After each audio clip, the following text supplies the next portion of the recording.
Welcome to the Deep Dive. Today we're getting into some really compelling source material. We're looking at excerpts from Noah, Mashiach, and the Flood of Divine Light, and this draws quite a bit from Beit Yisrael International and the Gaddi notes. So our mission really is to understand how these sources connect Noah's Ark, the classic story, with the coming of Mashiach, the Messiah.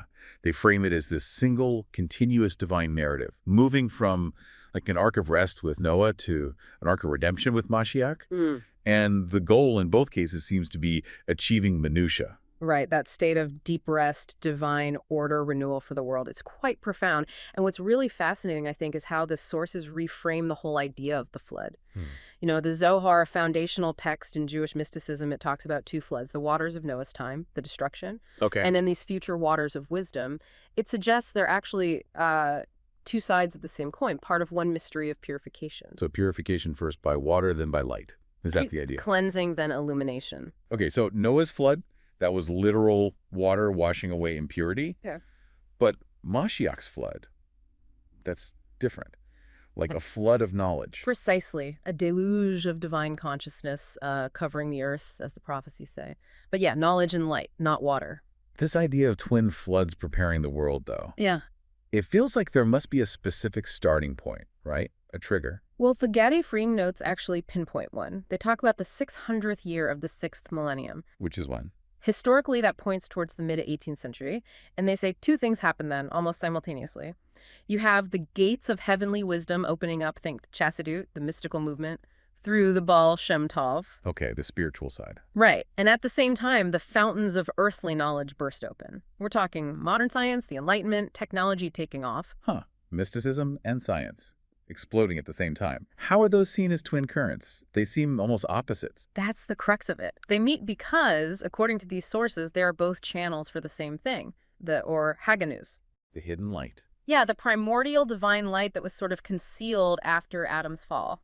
The sources say this light is what guided Noah. It wasn't just, good plans. It was divine wisdom helping him build the ark amidst judgment. I see. So that same light is now flowing through Mashiach, but manifesting through both spirit and material discovery, science included. Exactly. It's revealed in the laws of nature just as much as in spiritual insights. So if that hidden light is the energy source, what's the vessel now?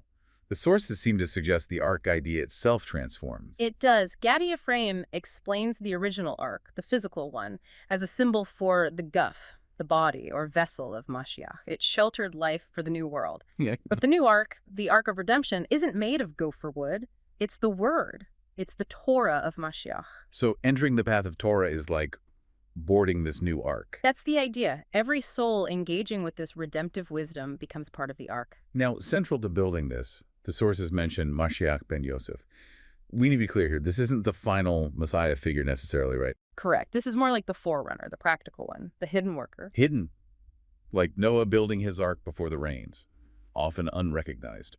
Precisely. His mission, as described, is very grounded. It's about uniting science, technology, holiness, making modern progress itself part of the plan. So things like global communication, technological systems, they're not just random developments. According to these notes, no. They're seen as prophetic. Tools designed to transform material reality, making it a vessel for the divine light. He's like the engineer preparing the world. And the knowledge involved is described as having 70 dimensions. What does that signify? It represents the full spectrum of divine consciousness. All of it. Think of it like every possible ray of divine light. 70, like the traditional 70 nations of the world. Exactly. Each dimension corresponds to one of the root nations, one of the core facets of universal wisdom. The goal is to bring all that diversity into unity, into redemption. And this is where Beit Yisrael International's work fits in. It seems to be a very practical application, yes. Their mission, proclaiming the Torah of Mashiach in 70 languages.